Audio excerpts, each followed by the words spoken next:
saya tidak punya siapa-siapa lagi, tapi ya udah, ini harta saya, tak karena kamu baik saya berikan harta ini kepada kamu itu. Ya itu pun ya berkat bujuk rayu dari Adam tadi guys.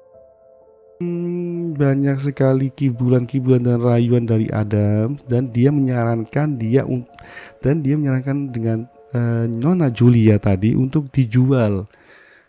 Akhirnya dengan dijual tadi itu bertujuannya adalah biar Adam tidak mendapat agar Adam mendapatkan bagian dari penjualan rumah tadi guys.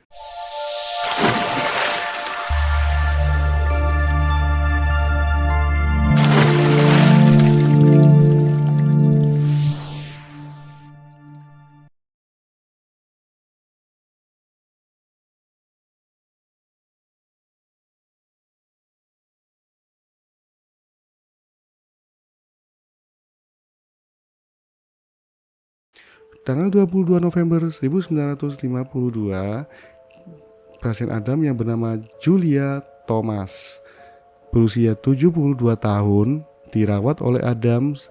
Nah, Julia Thomas ini dia memanggilnya Bobuns. Julia sakit karena depresi. Nah, depresinya ini lucu guys. Depresinya itu karena setelah kucingnya meninggal. Nah, pada awal November, pada tanggal 19 November, Adams memberikan apa namanya itu hiburan dan sebagainya. Dia mengajak ngobrol, mengajak makan malam kepada pasiennya tadi. Ya, nah terus Adam juga tidak lupa lagi memberikan obat penenang agar dia merasa lebih baik. Nah, lebih baik soalnya kan masih stres ya mungkin ya kucingnya, karena kucingnya meninggal tadi ya guys. Nah, tujuan akhirnya ada memberikan obat penenang tadi guys, dan keesokan harinya setelah meminum lebih banyak tablet dia mengalami koma guys, seperti itu. Nah, banyak tablet pun itu kan ya dari suruhan si Adam tadi ya guys. Nah, pada tanggal 21 dia memberitahu kepada juru pembantu korban. Adam menyatakan bahwa Nyonya Julia sudah meninggal. Nah, Nyonya Julia ini sudah menjanjikan mesin tik kepada saya dan aku akan mengambilnya sekarang. Itu. Nah, Nyonya Julia Thomas tadi ya, meninggal pada jam 3 pagi keesokan harinya ternyata. Nah, pada pada tanggal 5 Januari 1953, pasien Adam yang bernama Hilda Neil Miller berusia 86 tahun, dia meninggal di Wisma tempat dia tinggal bersama saudara perempuannya yang bernama Clara Neil Miller. Clara dan Neil ini saudara ya guys ya, saudara kandung ya. Dia dirawat bersama-sama dengan Adam, dan dua-duanya dirawat sama Adam. Nah, sahabat Hilda sempat menanyakan kesehatannya kepada Adams. Nah, Adams menjelaskan bahwa dia memberikan istilah-istilah medis yang menurut orang awam itu dia tidak tahu. Nah, akhirnya teman Hilda ini menganggap bahwa Hilda mungkin ya butuh perawatan khusus atau butuh istirahat dan juga butuh teman buat ngobrol mungkin ya gitu. Nah,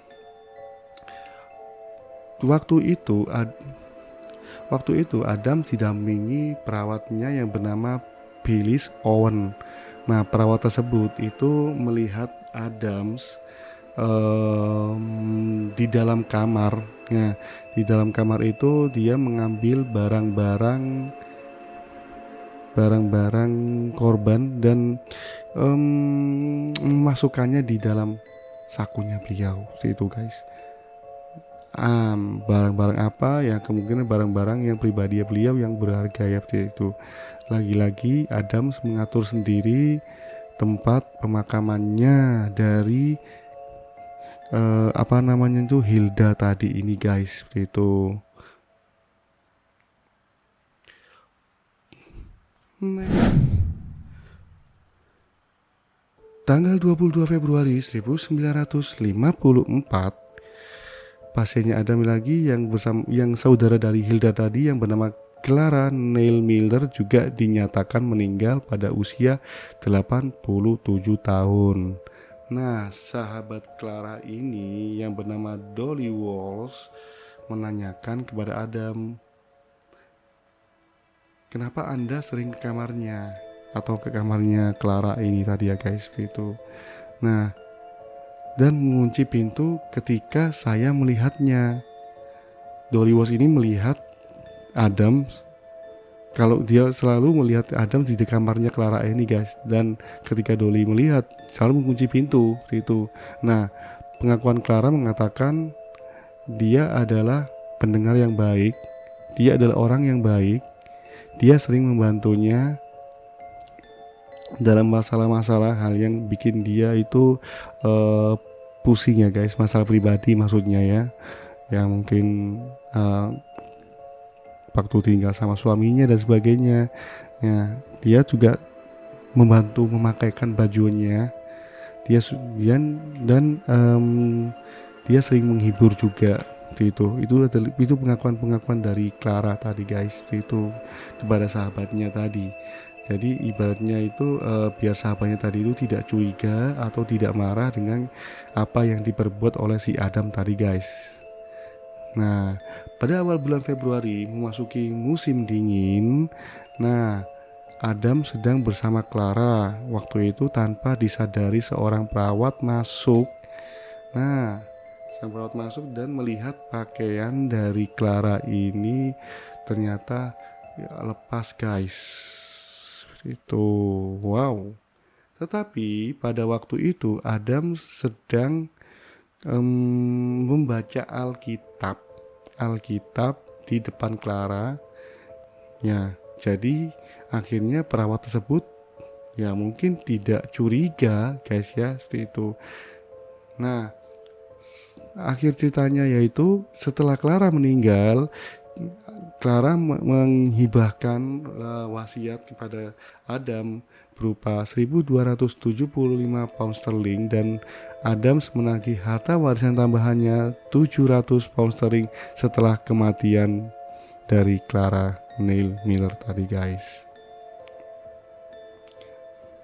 Dia adalah satu-satunya eksekutor pemakamannya si Clara ini guys. Jadi semua pemakaman dari Clara ini, mulai dari petinya, ambulannya, lokasinya, biaya pemakamannya, semua diatur oleh Adams. Dan hanya dia sendiri dan Nyonya Annie Sharp. Nyonya Annie Sharp ini adalah pemilik wisma yang hadir dalam pemakaman dari Clara Miller ini guys. Itu.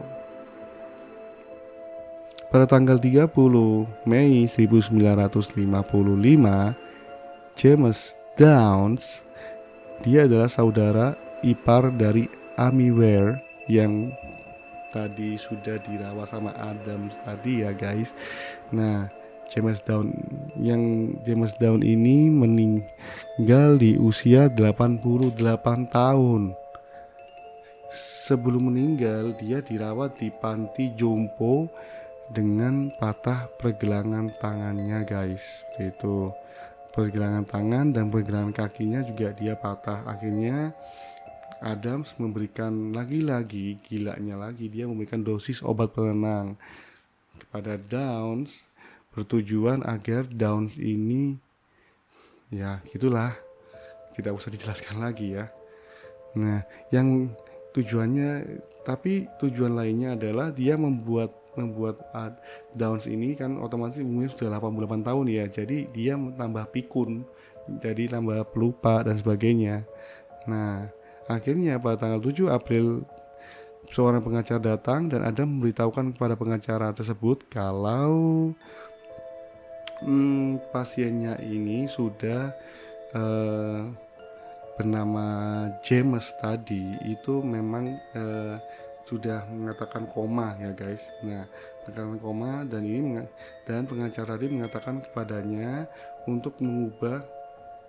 Nah, maksudnya itu si Adam ini mengatakan kepada pengacara tadi untuk mengubah surat wasiatnya. Nah, mengubah surat wasiatnya dengan memberikan 1.000 pound sterling dan 2 jam tangan setelah. Nah, jam tangan tadi ya, maaf guys, jam tangan tadi ya guys ya. Dan 2 jam setelah mengubah wasiatnya, pengacara tersebut akhirnya membawa seorang dokter lain. Dokter lain tujuannya adalah untuk merawat dari James Downs tadi. Nah, dokter ini bernama Dokter Beckworth. Nah, dia mengatakan pasien ini berstatus waspada. Nah, Suster Miller ini juga bersaksi bahwa Adams menuntut James Down ini, atau mungkin sang pasien ini, untuk membuat surat wasiatnya yang ditujukan kepada beliau atau kepada Adam tadi guys.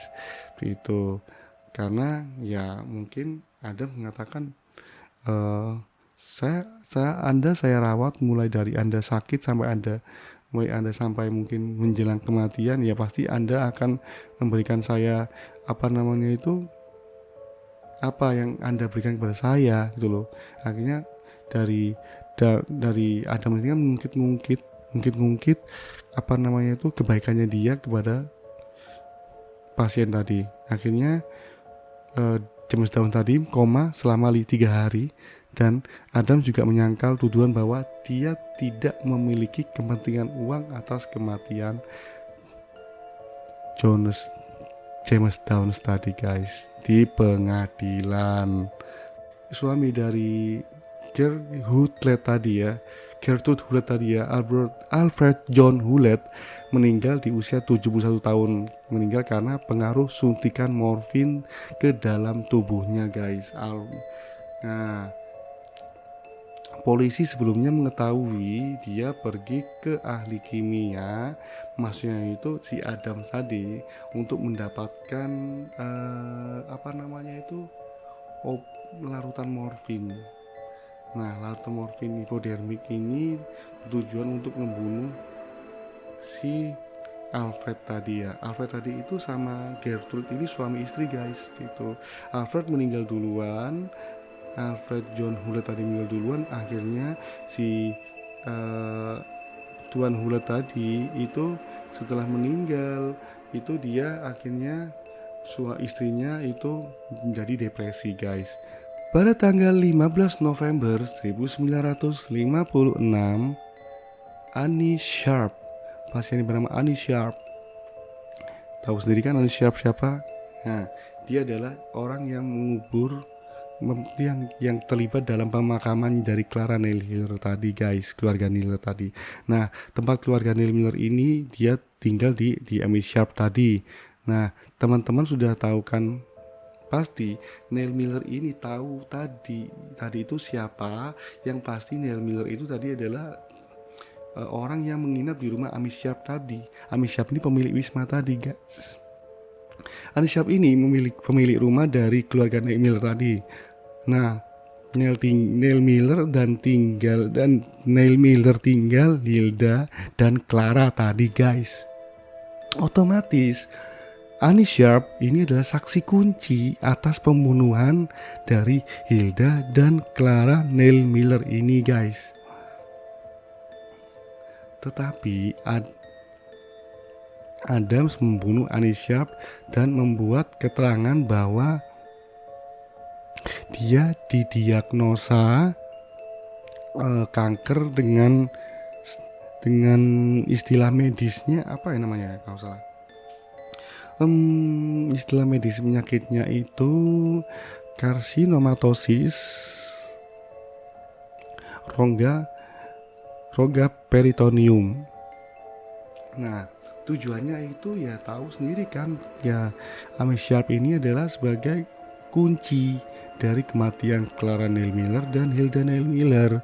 Nah, akhirnya ada memberikan Ya, akhirnya Adam mengeksekusi atau membunuh pasiennya tadi itu dengan suntikan morfin. Tujuannya biar memang cepat meninggal, guys. Nah, polisi ini mengetahui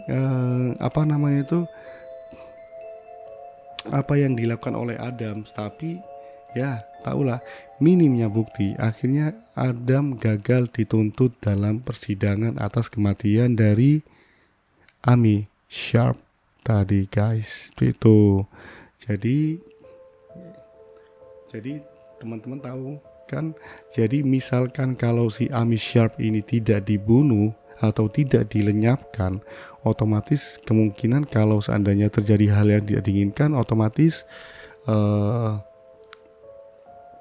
Amy Sharp ini bisa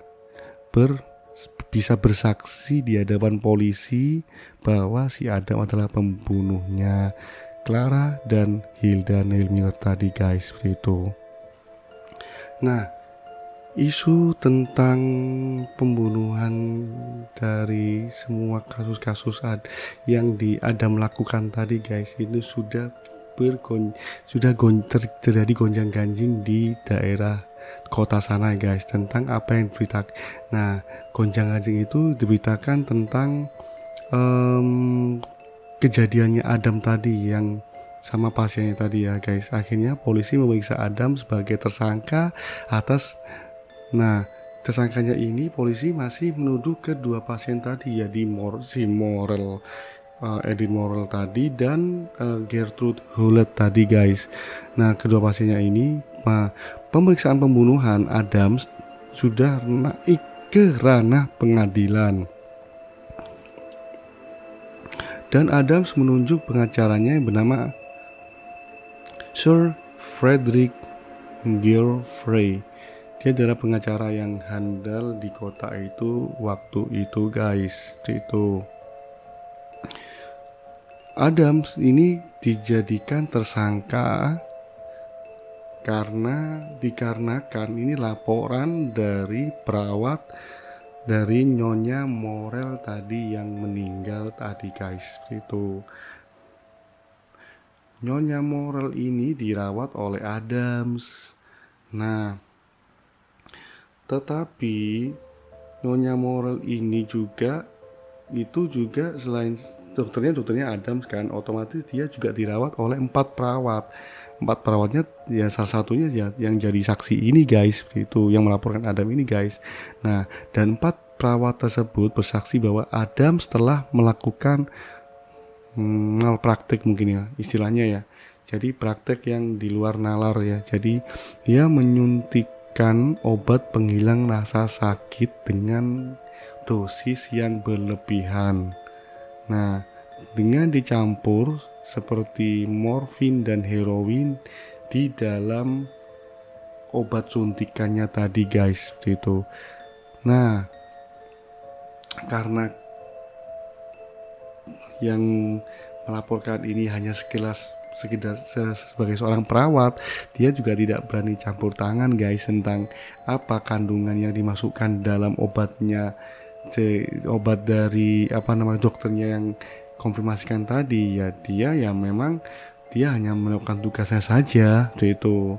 Nah, akhirnya pengacara Adams tadi, Sir Frederick Geoffrey Geoffrey Lawrence itu memeriksa semua standar prosedural dari para perawat,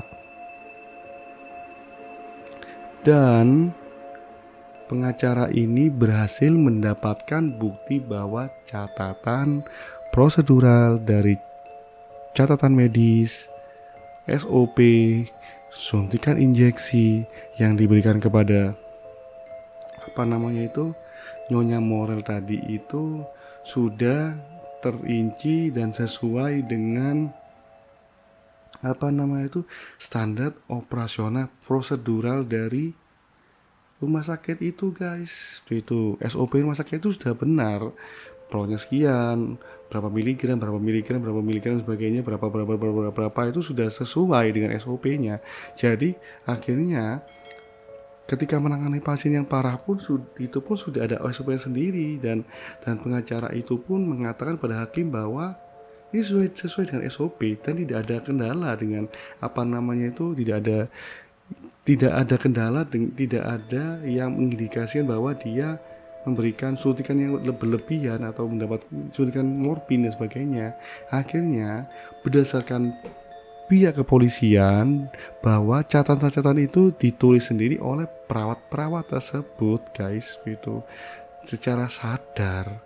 Jadi kan otomatis kalau secara sadar perawat itu yang nulis, otomatis yang salah adalah perawat tadi ya, kemungkinan di persidangan tadi itu, guys. Nah, dikarenakan para saksi yang menyudutkan tersangka belum memberikan bukti yang kuat, akhirnya kasus pembunuhan Nyonya Morel dan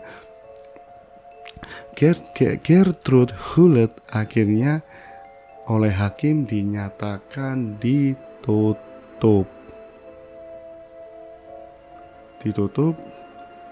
pada tanggal 15 April 1957 tadi. Hakim menyatakan bahwa bukti-bukti yang dituduhkan kepada Dr. Adams tadi masih belum kuat. Jadi kemungkinan hakim memutuskan Adam masih dinyatakan tidak bersalah, guys.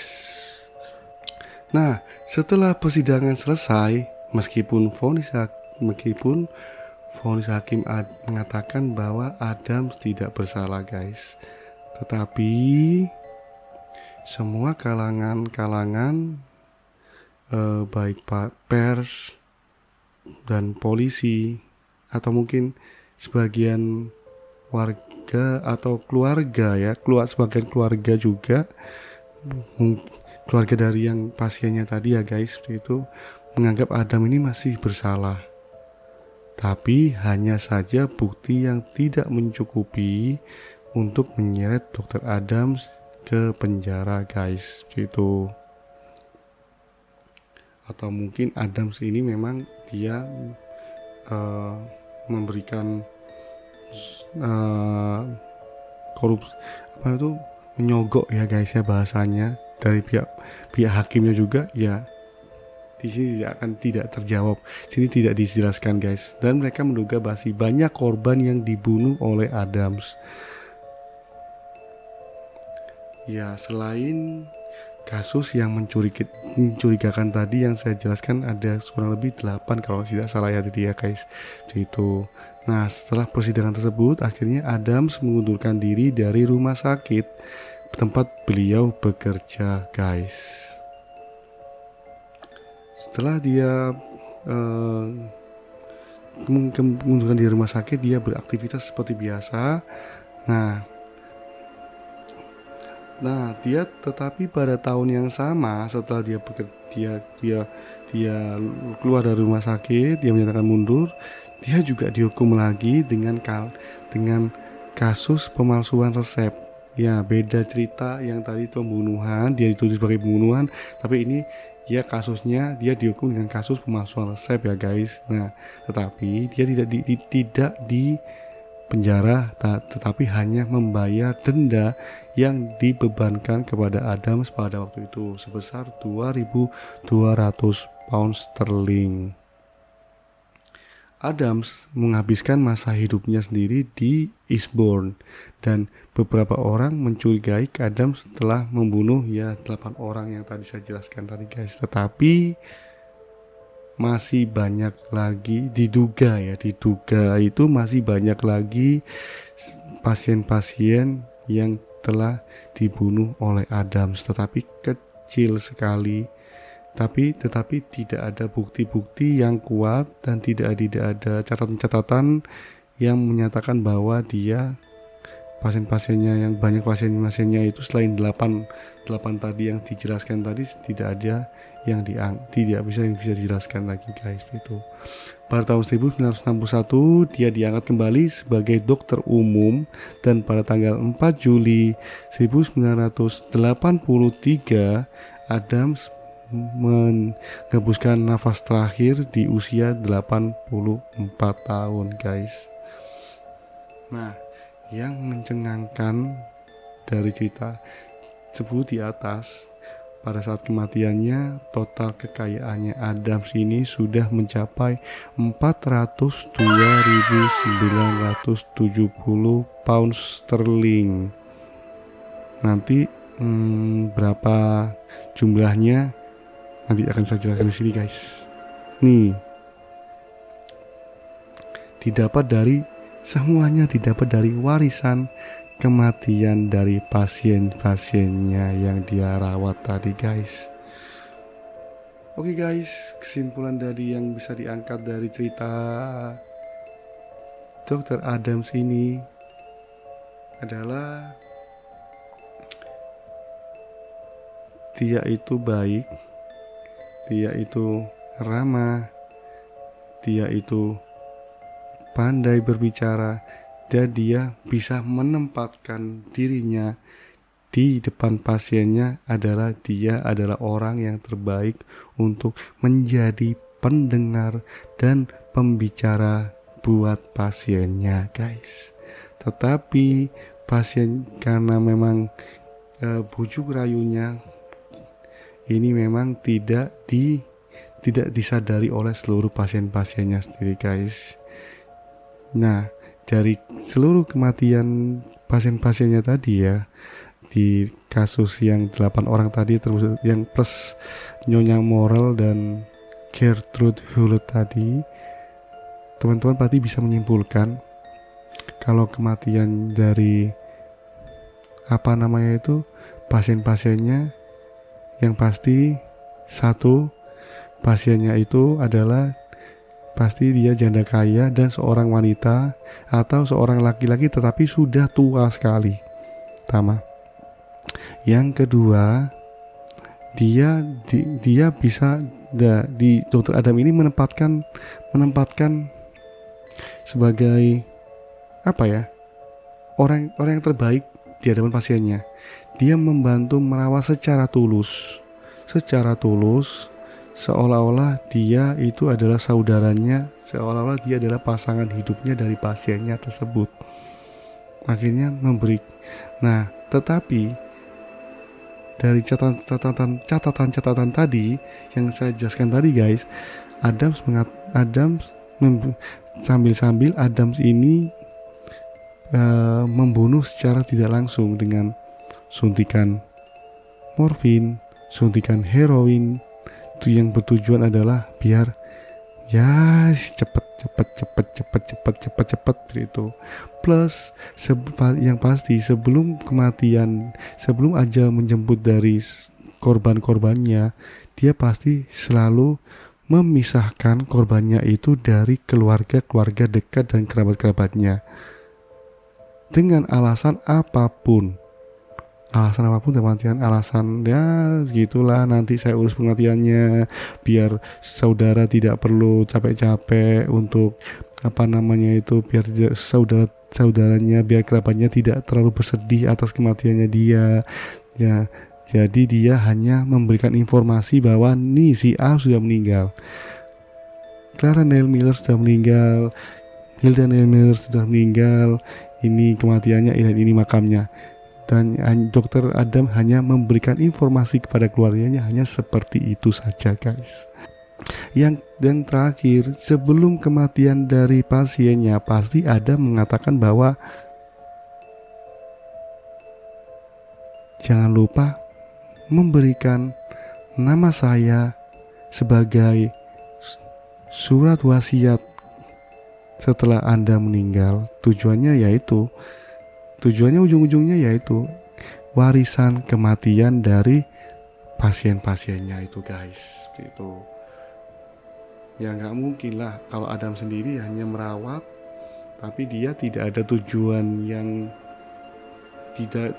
dibaliknya ya ngapain itu kan ya. Itu adalah salah satu mungkin ya dari kesimpulan saya dari cerita yang diangkat dari kasus kematian John Bodkin Adams ini. Jadi hebatnya Adams ini, dia sampai sekarang kematian-kematian dari pasien-pasiennya tidak ada bukti menjerat dia bahwa dia adalah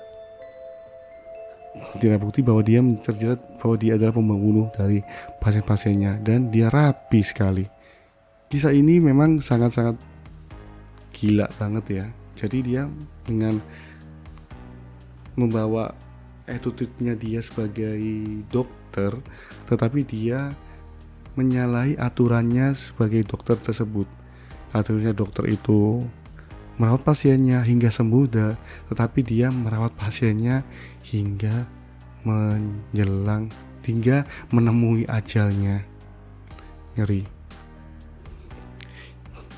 Guys, ini adalah kata-kata saya yang terakhir. Mohon dibantu subscribe channel ini Indra Dana agar bisa berkembang dan agar saya selalu semangat untuk untuk memberikan hiburan-hiburan, memberikan cerita-cerita, mengangkat cerita-cerita kepada Anda guys. Itu jangan lupa like, komen, dan subscribe agar channel ini bisa terus berkembang. Oke guys, itu saja yang bisa saya ceritakan. Akhirul kalam, wassalamualaikum warahmatullahi wabarakatuh. Selamat malam.